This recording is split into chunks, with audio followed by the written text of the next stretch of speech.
Okay, chapter 11, last one of the night, and we're doing special extrication situations.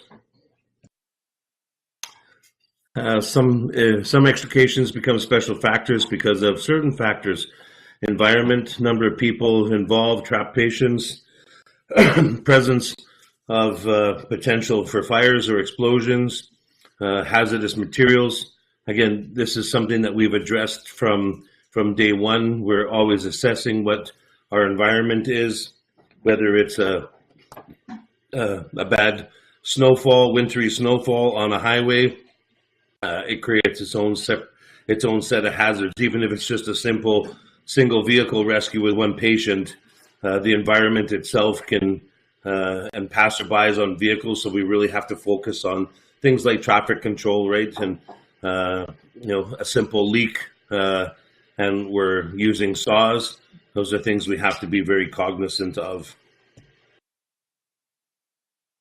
First arriving responders must consider certain issues and recognize that every situation is not routine, even if we think it is. And this is where rescuers fail and get hurt, is because you think it's just normal, right? Even a nice day on a nice highway. That's true, Chris. We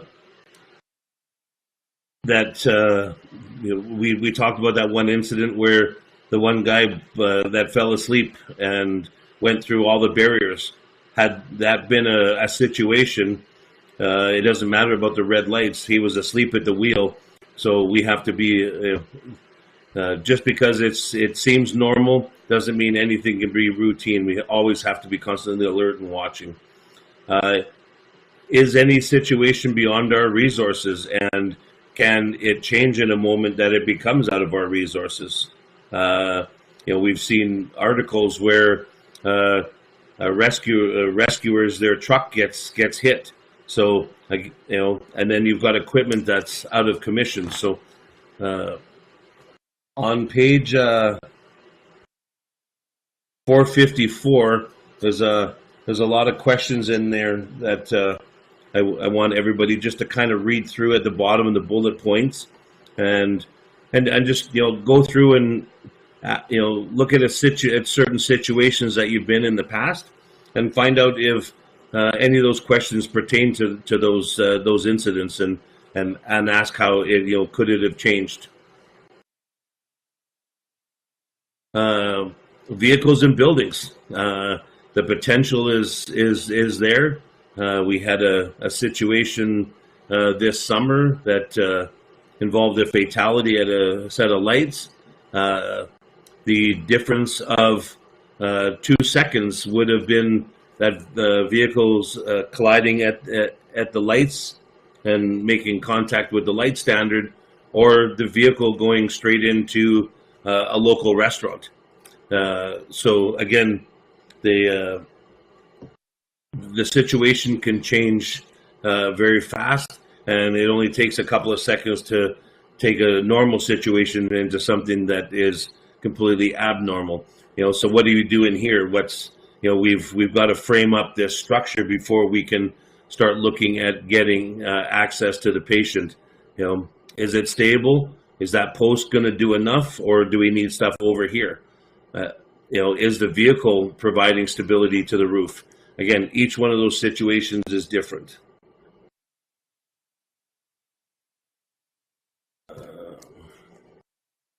Other steps for extrication are similar. When structural collapse is not a concern. So again, we're stabilizing the vehicle. The cost benefit on the shoring. Can we pull the vehicle out? Again, every situation is all about assessment, deciding what resources you need, and if it means waiting and for resources to show up, then that's what we have to do to ensure the safety of us.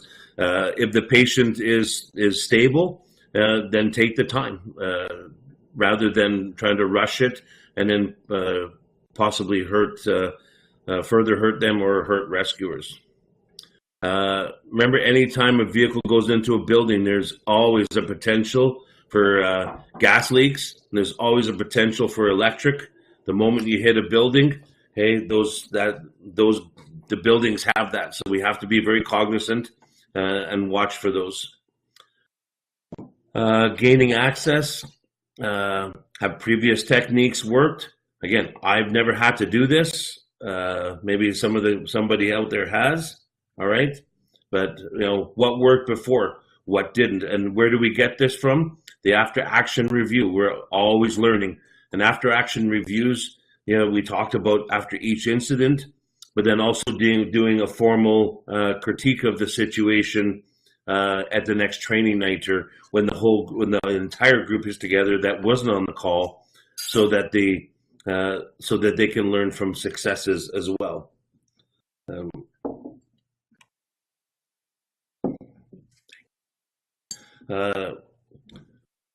When we're getting access, making sure that our shoring is our stabilization is in a proper location, as that we're not going to disrupt it at all.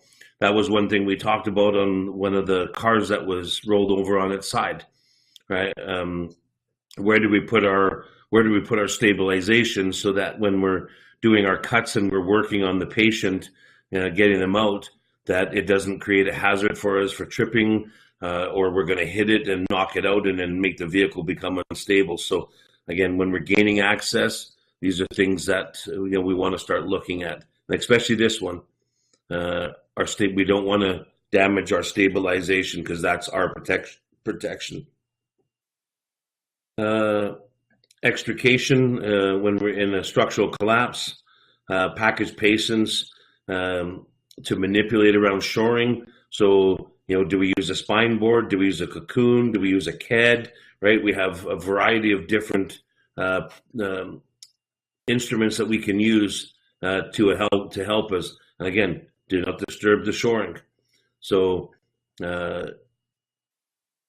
if we're, rather than using a large basket stretcher, which would probably be the best way, or the most safest or the best way to protect the patient, sometimes we might have to forego some of that, so that we can protect everybody maneuvering in and out of the building, or wherever it is that we're extricating from. Vehicle and water. This may require specialized rescue. Who has equipment for to do a dive in water to go and secure a vehicle? And again, every situation is different. Something like this, if they're totally submerged in water, is that a rescue or is it a recovery now? So that might be protecting the scene and getting a specialized group to come in and do this. If it's just in a body of water, again, does that, even if this vehicle was half in the water and half out, that limits our space that rescuers have access, because we're not going in the water, okay? I mean, if we don't have to, but again, that it limits our working area. So, can we pull on a vehicle to get it out of the water? Do we have a winch capabilities? Again, that's all part of your assessment and part of your incident action plan that you're working together as a team. So a vehicle in water requires a secure anchor point, rope, chain, cable, or webbing, and it prevents it from sinking, because when a vehicle is in water, your stability is only as good as basically you're in water, right? So what's below the water, is it touching the bottom? Is the bottom solid? Again, all things we have to consider. So gaining access to a vehicle in water requires care. Again, I'm not going to go too much in this. This is very specialized. Now, I don't know if anybody has a water rescue team that has this equipment. I wouldn't send firefighters into water with bunker gear. It requires special equipment and a lot of safety. We have a good rope rescue system that we have access to, and again, it all depends on your assessment of the scene. Once removed from water, electrically powered equipment, okay, we got to remember the vehicle's got a lot of electricity in it. Is it locked out? We don't want it to roll back into the water because I'm sure the RCMP will want to investigate. So again, just because the patient's out, that's a part of our scene termination, right? Maintaining a safe scene until we're completely cleared, until the vehicle is totally removed and somewhere safe. So that vehicle in water, page 458, 459, read through that because that always interests people, right? Because that's an entirely different level of rescue.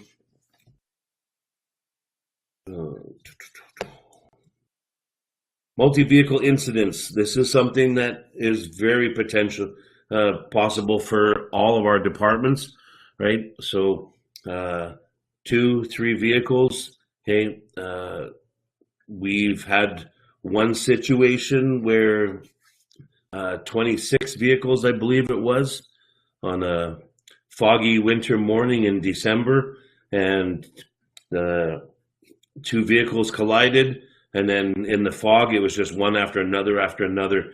And believe it or not, some of the people with the worst amount of damage were farther back in the collision, and it was simply because of the vehicle that they were in and what they made contact with. So again, just because you're in a small car doesn't mean that you're going to be the worst, and that was the case with this incident. So what's the challenge? The size up, right? Getting to all the vehicles and sizing up, which is our highest priority. So if a vehicle's got a massive fuel leak and you have limited resources, is that vehicle more important than the one with 5 serious patients in it? Again, it depends. Like what can happen that can take that gas leak and turn it into a fire explosion that we've got something much bigger. So again, vehicular triage. I was almost gonna say jihad there, but vehicular triage. The greater the threat of fires, hey, we may require several teams. It may be mutual aid. You may need other resources to assist you, especially in something that's large.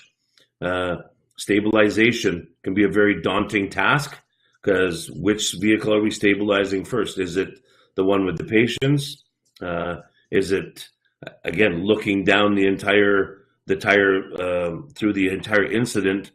Just because you stabilize one and start moving it, another vehicle that's attached to it in the incident may be unstabilized and then start causing you problems. So again, it must be organized and structured, and it's time consuming, but we don't go in until we're sure that the situation is stable for all the rescuers. Aspects and more challenges, gaining access. As a single vehicle that's rolled, okay, you may have better access than 3 or 4 vehicles that have collided in an intersection. Again, it depends. You want to have a look at every part of the incident, every vehicle, and then triage, right? So perhaps you could move one vehicle that gains you better access to the other 3. So again, it's all about assessment and then developing a plan. It's about gathering that data so that the right decisions are being made. Extrication, we learned on the weekend, right? It's a challenge. focus on one vehicle at a time. And I'm not sure I completely agree with that as a focus on one patient at a time. But for exam purposes, focus on one vehicle at a time. If a paramedic says that the driver of vehicle 1 is most critical, needs to come out, and then the passenger of vehicle 2 is the second patient that he wants out, we're going to try and accommodate as best as we can. Now, again, if you have to pack up all your tools and move them all around, is it going to be the most effective? Maybe not. So again, that's all about communication, and that's if that's in your plan, and it's communicating with everybody so everybody knows what we're doing. So again, it's based on the condition of patients and the vehicles. Now we're getting into RVs for a little bit. Size up, fuel tank damage. Fuel tanks can be damaged in any vehicle. It doesn't mean just RVs. They say they're easy to access. They are simply because of the construction. Most RVs are very light-bodied, whether they're 2x2s or open square aluminum tubing that can be cut quite easily. Owner construction can cause hazards. I'm sure every one of us has seen an RV that has been altered from its showroom quality. Again, need to know propane changeovers from gas. Just because you see a diesel sticker on the side or a gas sticker doesn't mean that they didn't convert it to propane and it's not labeled properly. So again, all about assessment, gathering your data, right? Stabilization, maybe just like that of a bus. And again, it depends on the size. Also the location of the incident. These are big, gigantic square boxes, or they can be, going down the road. They can be top heavy. Again, it's all the situation. Is it, hanging on a ditch? Is it up a hill that it could tip back down on you? Again, all about assessment. And you guys can read that one. Okay, we're going to kind of hop through these really quick. Military vehicles. I don't see, no, we don't have Matt or John on that are very familiar with military vehicles. My military vehicle experience is watching them go down the road. Extremely strong. Okay, they're not made like, and Chris, you can pop in on this too, because I know you have some military background. Very strong, especially the new ones. I mean, they're designed to withstand mass impact from explosions. So this isn't something that you're just going to sit and you're just going to saw through. Okay, they're not normal. And you got Humvees, tanks, personnel carriers. I mean, aircraft tugs. We're not going to get into any of that, or personnel carriers. Okay. But we do see a lot of the light and heavy trucks, Humvees going down the road. I'm not sure about tanks, but the wheeled tanks for, I've seen them. Again, so Chris is saying cutting torches may have to be used, very time consuming. And how many people have cutting torches on their trucks? Again, how many people have seen single military vehicles traveling down the road? It's not very common. When there's one, there's usually more near it. Okay, if it was a single vehicle, you want to contact. You want to get a hold of somebody in the military. You don't have any idea what that's holding, who it's holding in terms of personnel. If there's a high-ranking military official, he's not going to be in a single vehicle by himself. He's going to be as part of a convoy, but in a strategic location. Again, how do you contact the military? Is that through the POC, I mean, that's where I would try. Again, that's pre-planning. It's not something I think of, but I bet you, someone in the Wainwright department, they probably know exactly who to contact because most of them probably work at the base. So again, this is all knowledge. So if that's something that somebody wants to take on, try to find out, who do you contact?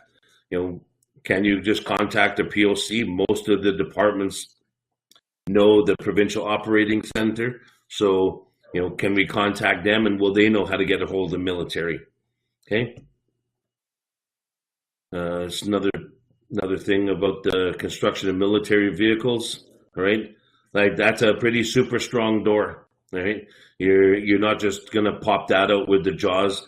There's you've got big monster pins that go into the door, not something that goes around a pin like a normal door.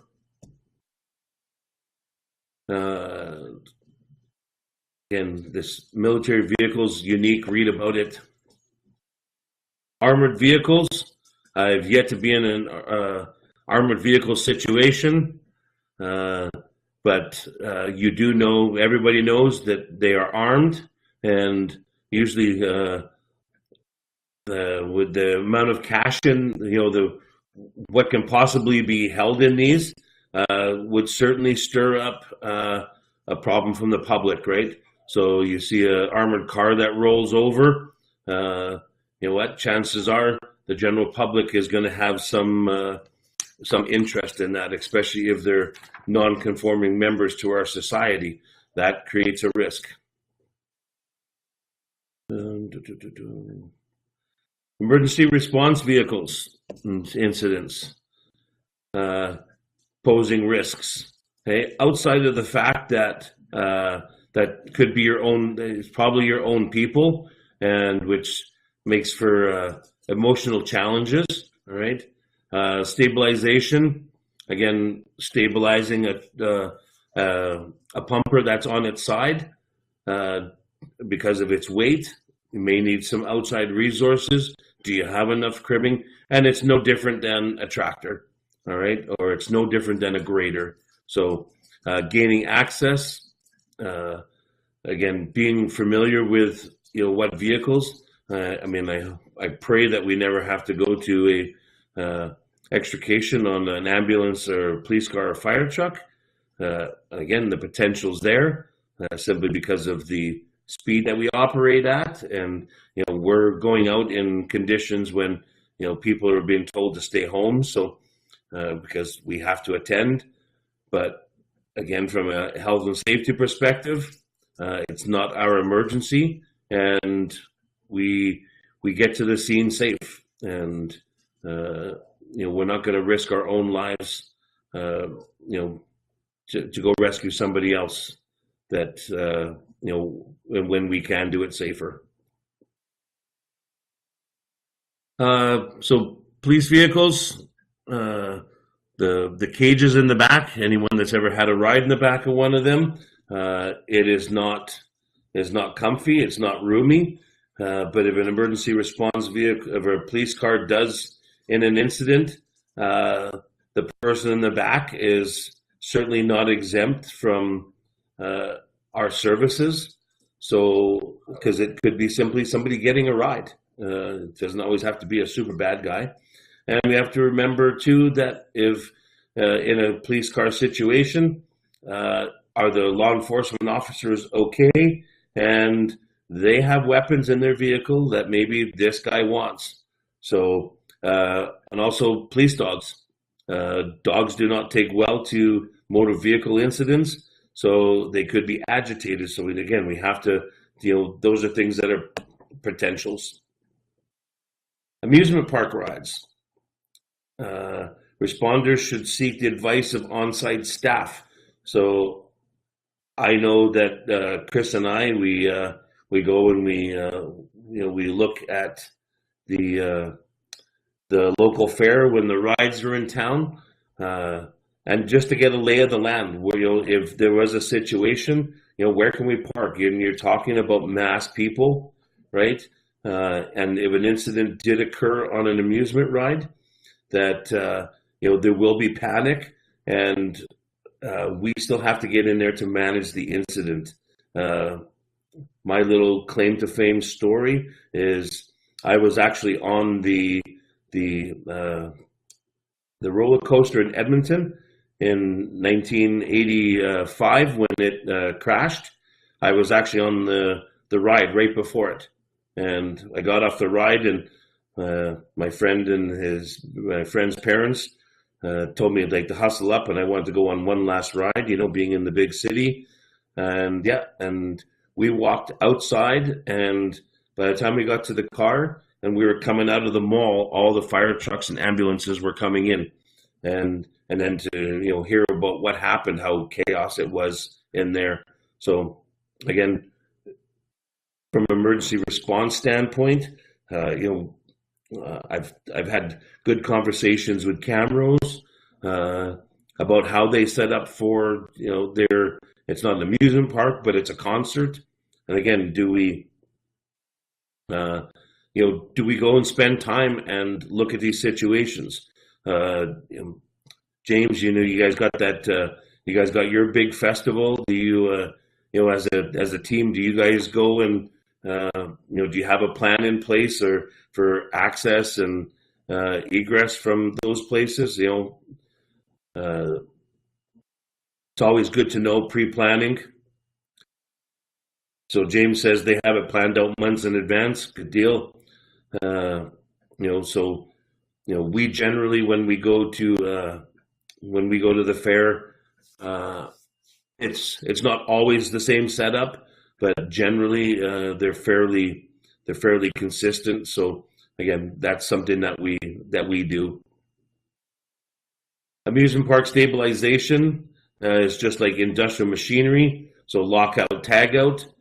Chances are, if there's an incident with an amusement, their policy is they automatically lock out the machine if there's an incident until they get the scene secured, and the operator is the lockout on that. And when rescuers get there and they assess it, they can engage, re-energize it, and get certain. And I mean, I guess it depends if what the specific incident is. You got one car that is one of the carriages on a Ferris wheel that's broken loose. Are you going to move the rest to get everybody off? Probably not, right? You're going to wait for a specialized team and try and secure that basket before you start moving any part of the ride. And who has that? Again, as much as I like to say they're experts, they certainly don't look like experts, but they have the knowledge. Gaining access to park rides should not be a major challenge. I'm not sure I totally agree with that because just of the amount of people that can be at these things. And so looking at this, if that incident is up here, I wouldn't say that access is quite easy, right? I mean, you've got a rail up this side that probably has access for rescuers, but again, what is the stability of this? And as much as we hate to say it, in today's day and age, I mean, we're seeing it more and more. Is this a prime terrorist attack? You betcha, right? What would it take for somebody to plant a small bomb or drive into one of these things? And again, it's not probably something we didn't think about 20, 30 years ago, but it's something that, emergency service leaders now, that's something we have to be cognizant of all the time. And it doesn't matter if it's in the big city or the small town.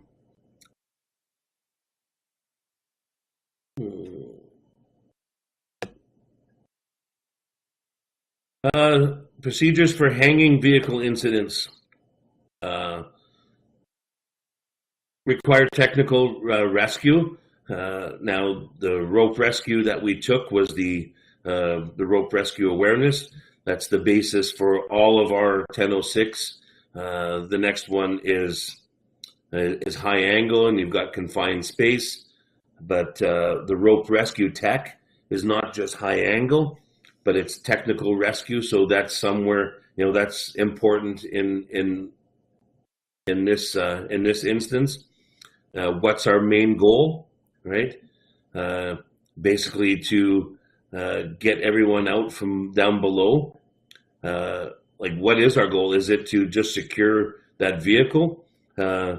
Is there patients inside that we have to get at, but it's virtually impossible without getting the vehicle back, to stable ground? Scene control. Assessment maybe have to be done with binoculars, and that's no different than hazardous material incident as well. So here they're showing a vehicle on the bridge, all right? Now again, looking at this one, is that an outrageous? I'd say a bulk of it is pretty secure, but yeah, tying it off, all right? Changing straps before you go in and get the patient. If this side was a little bit over more and it's just teetering, again, would you even tie it off would you just tie it off to rescue, or would you try to find a way to slide it to a more secure ground? Again, planning or assessment and incident action planning, communication. This is definitely somewhere. Yeah, so Chris is just saying this is as simple as a truck hanging over a bridge, over a river in our county, and there's tons of bridges out there. Yeah, absolutely. And it could be on its wheels, just teetering. Again, do we pull it back onto safe ground, or do we just secure it and go get the patient out? In this situation right here, getting the driver out is actually probably not that difficult. If it was a little bit farther out, does that change it? Yeah, absolutely. So again, assessment, plan, and then communicate. Stable. So yeah, so that's what I said before. So it may require a stable platform to be built to work from. Again, that's a lot of resources. Can we keep a patient stable and move the vehicle onto the platform? Again, it's all about assessment. And depending on the situation, is it beyond your resources? Again, is that something that you can handle? If it isn't, then you need to call a professional team in.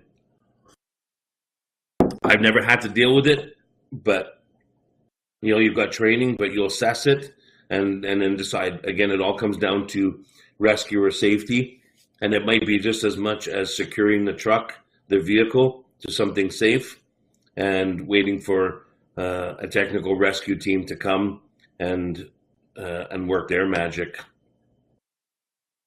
So extrication situations are special because of the environment in which they occurred, number of vehicles, patients involved, or because of the presence of hazardous materials and some other threat that could put rescuers or others at greater than normal risk.